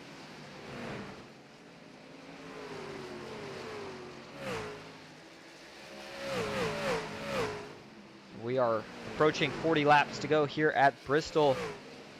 74 Robert Jordan, you see the damage he has. Is now the 19 is going to try to get by Jeff Carl. That's going to put the 6th place driver now a lap down. He just continues to pick him off. This might be more impressive, in my opinion, than what we saw from Kenneth Reedinger at Kentucky. As just was seeing so many guys have problems, to see one guy be so dominant. Now he sets his eyes on Vicente Guerrero.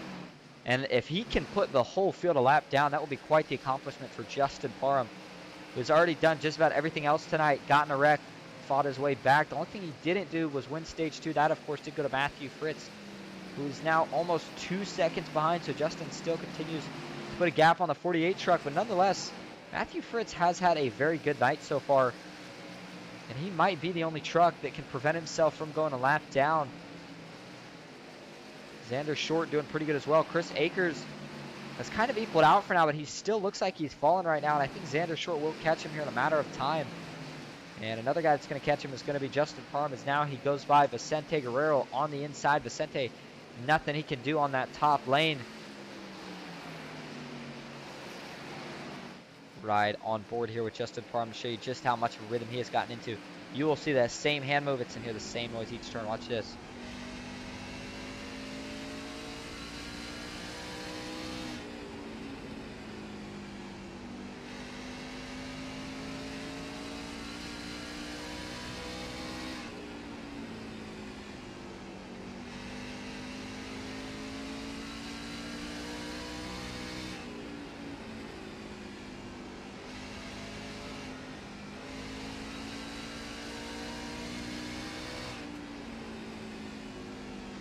I mean, you see how smooth it is. It almost sounds like the exact same thing every time. The wheel turns the same amount of brake, same amount of throttle throughout the corner.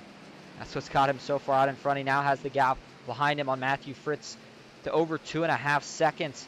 Chris Akers 10 seconds back. Xander Short 11, and they are getting close to being in danger as well of going a lap down. And right now, as it runs, Vicente Guerrero would get the lucky dog if we were to get a caution, but now that everybody's gotten spread out, it has cleaned up nicely.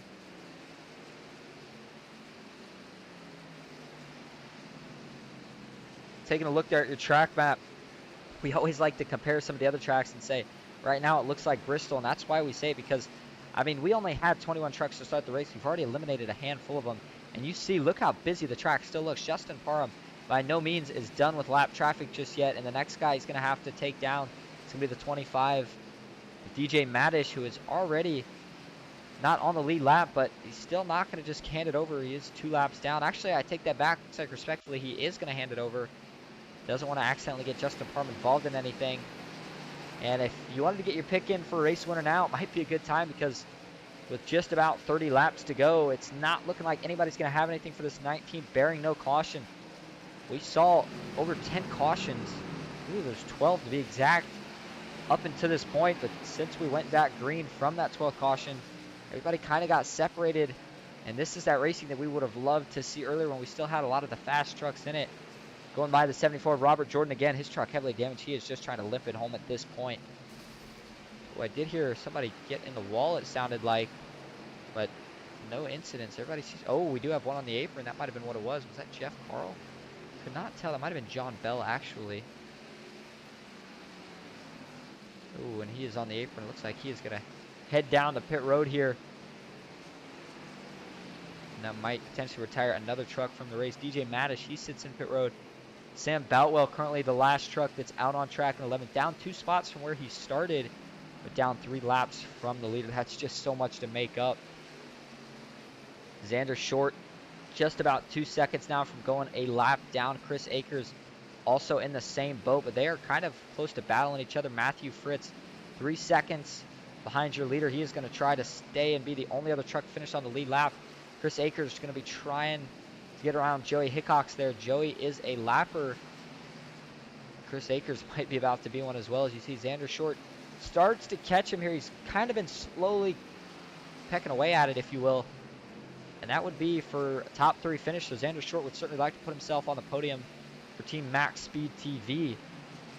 But he still has a lot of work ahead of him. Paul Witt in 7th.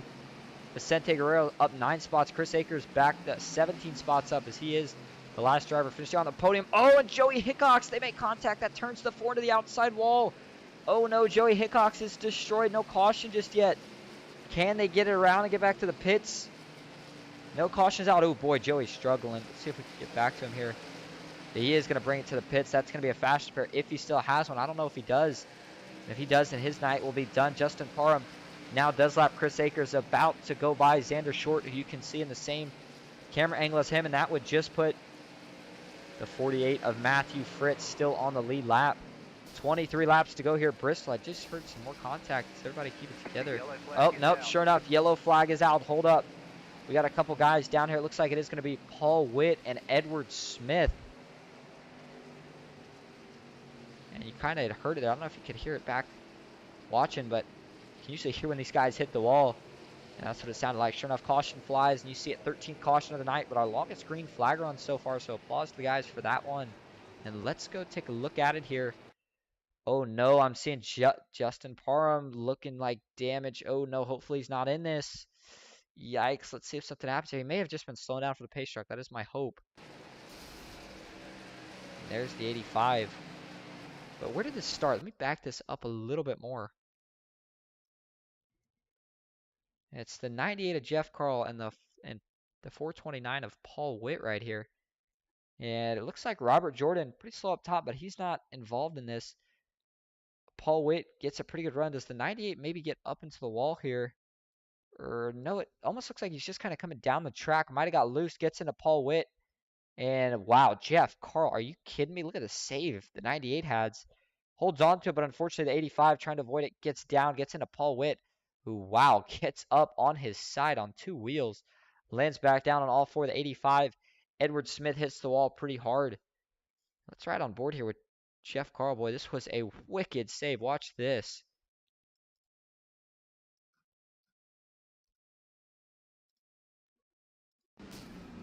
Back this up a little bit more for you here. Actually, did he not quite hold on to it? He may have ended up hitting the wall, I thought. Oh, slight contact. Doesn't quite completely hold on to it, but still a pretty wicked save. And then we'll take one more view of this.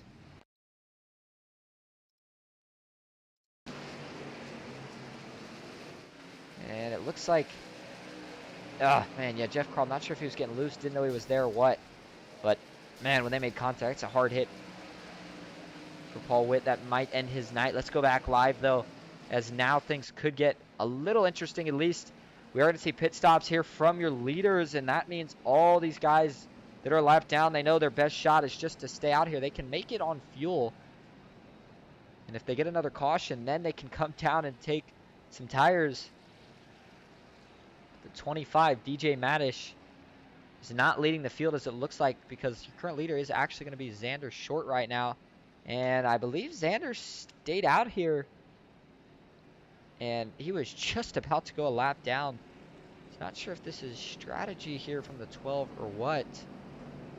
But he is up 10 spots from where he started. Either way, Justin Parham is going to be starting second from what it looks like right now. Matthew Fritz third, Chris Akers fourth. Vicente Guerrero rounding out the top 5. It has been a wild one so far. We have seen our fair share of wrecks. But knowing that cautions breed cautions, we might see quite a few more here in what is going to be these last probably 16-ish laps when we go green.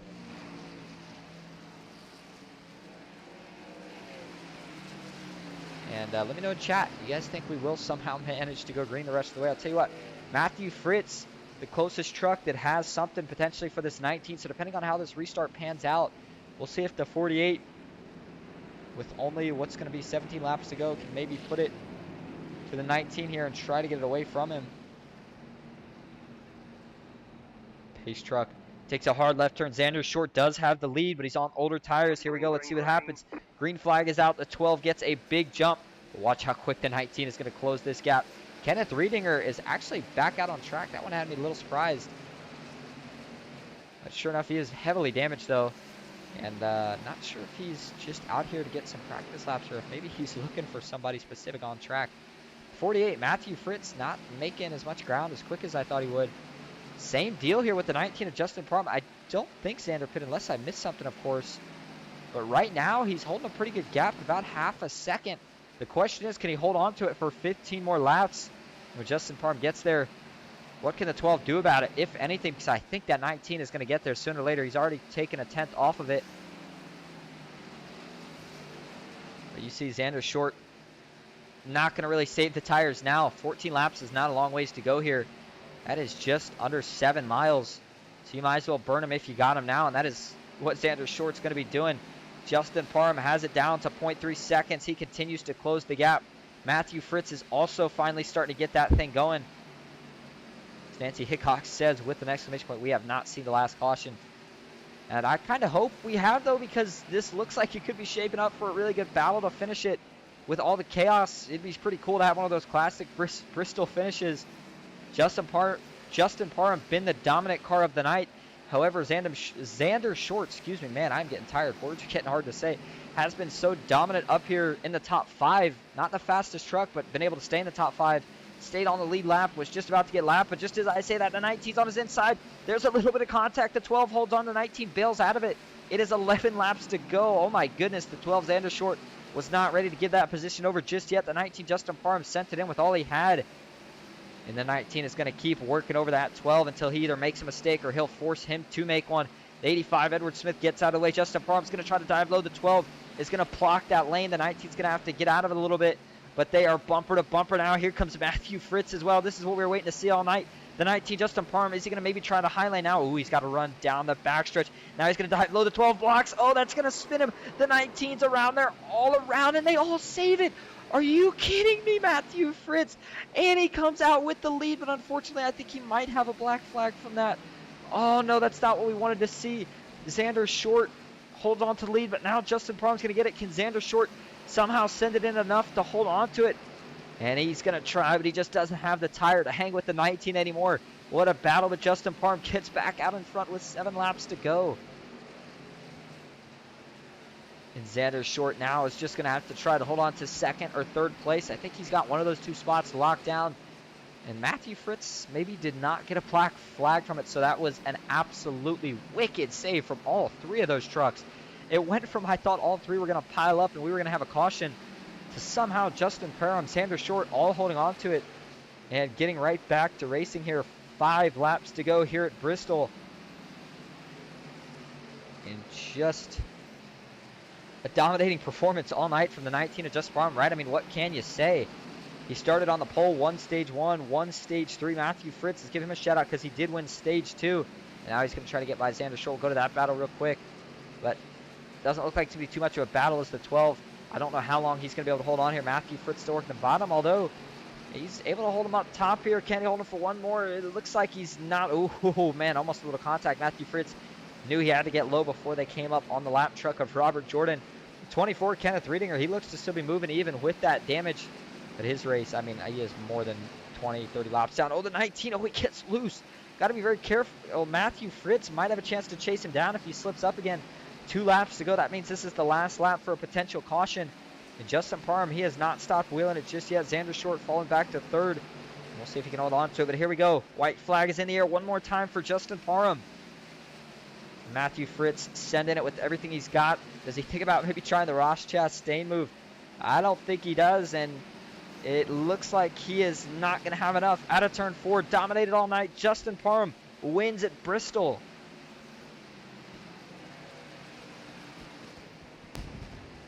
And I'll tell you what, it may have been a rough race up to that final restart, but man, that paddle at the end made it all worth it. That was absolutely crazy.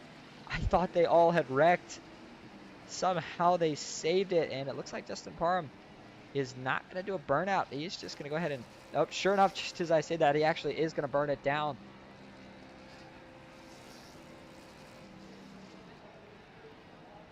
Heck of a win by Justin Parham. He's got to be proud of this one, and hopefully we can get some of that from him once we do the interviews. While he burns out, we are going to go get your top 3, so we'll be right back. Stick with us.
All right, and we got your top 3 in the booth. Let's start with your third place finisher, Xander Short. Xander, got a copy?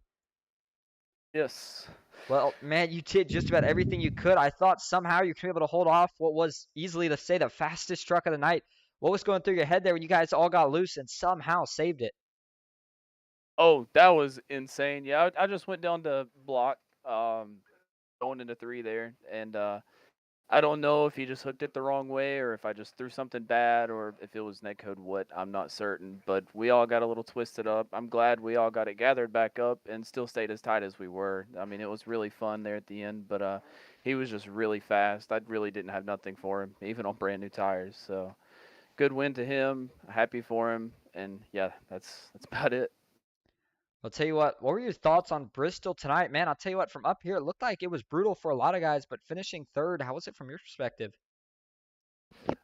We had our struggles all race.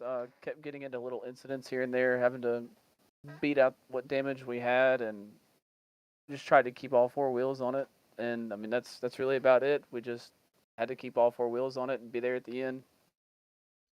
All right, well, congratulations on your third place finish. Before we let you go, is there anyone you'd like to thank or shout out tonight? Max Speed TV boys, appreciate all their help, especially Paul there at the end was kind of spotting for me. So, yeah. All right, thank you, ladies and gentlemen. That is your third place finisher, Xander Short in the 12 truck. And now let's move on to your second place finisher, Hickox Racing's Matthew Fritz. Matthew, you got a copy? Yes, sir. Well, I don't know, man. What do you think? If you had 5 more laps, could you have caught him? Or beat him, rather? I don't think so. Justin was the best truck out here today. I'm just happy to run second. I'm happy to lead some laps. I'm not very good here, but I practiced a little bit in practice, and I found a line I liked, and I stuck with it. Well, when we had that, what was our longest green flag run of the day, you and Xander Short were the only 2 trucks that did not fall a lap down. What were you able to do? Did you save your tires more than the rest of the field, or were you just running maybe a faster line?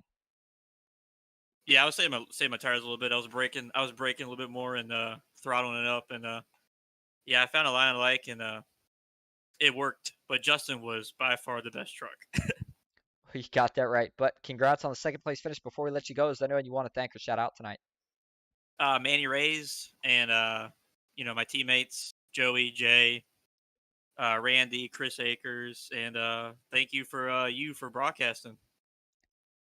Absolutely, man. Congratulations, ladies and gentlemen. That is your second place finisher, Matthew Fritz for Hickox Racing. Now we will move on to your winner of the night, Justin Parham. Justin, you got a copy? Yes, sir. Well, I mean, you sure looked like you on rails the whole night. You looked like you had a little trouble there at one point in the race. You got some damage on the front end, overcame it, finished first. What does this win mean to you? It was a good one. It was a good race. Well, I want to take you back to that contact where it looked like you all 3 were going to pile up. Somehow you save it. What the heck were you thinking there at first when you hit him? Were you thinking your race was over? And then what was the mindset? How were you able to get refocused and drive away to win it? It's nothing against Xander because, I mean, we was racing there for the win at the end, but he kept blocking, and when he came down for that one, I just never lifted. Well, the bump and run is part of the Classics at Bristol, so I don't think anybody's mad. Xander knew he had to do what he had to do, man. You were so fast. But before we let you go tonight, is there anyone you want to thank or shout out? Just teammate. We put in a good bit of practice this week, and the league for setting everything up and letting us race every week. All right, sounds good. Hopefully you can bring this momentum into next week. Congratulations, ladies and gentlemen. Your winner tonight, Justin Parham, a dominating performance. And we will let those guys head back to enjoy their winnings, I guess you would say. Justin Parham going to enjoy everything more than anybody because he came home a winner tonight at one of the hardest tracks on the schedule easily. Before we let everybody go, let's go over the results and then a couple quick reminders. Justin Parham, as we just talked to, did finish first. Second, it's going to be Matthew Fritz. Third, Xander Short. Fourth, Chris Akers. Fifth, Jeff Carl. Sixth, Vicente Guerrero. Seventh, Joey Hickox. Sam Boutwell. Eighth, DJ Madish. Ninth, Robert Jordan. 10th, Robert E. Morrison. 11th, Edward Smith. 12th, Paul Witt. 13th, John Bell. 14th, William McKellar. 15th. 16th is Albert Hewins. Russ Kilgore finishes 17th. It's going to be Kenneth Riedinger. 18th. 19th is going to be, let me move this down for everybody, Jay Stinson. 20th, Randy Bonomi. 21st, and the last truck in the field is going to be TJ Allen. Don't forget, just coming up, well, I guess not just coming up, but the next time you'll see us here on Ghost Racing Network is going to be on Monday, and that's going to be for the Fast Track Sim Racing Cup Series at Phoenix. Don't miss out. And next time you'll see us here in the NOMA Truck Series is going to be next Saturday. We'll have more on that as the week progresses. Until then, we'll see you guys next time. I hope everyone did enjoy, and have a good night.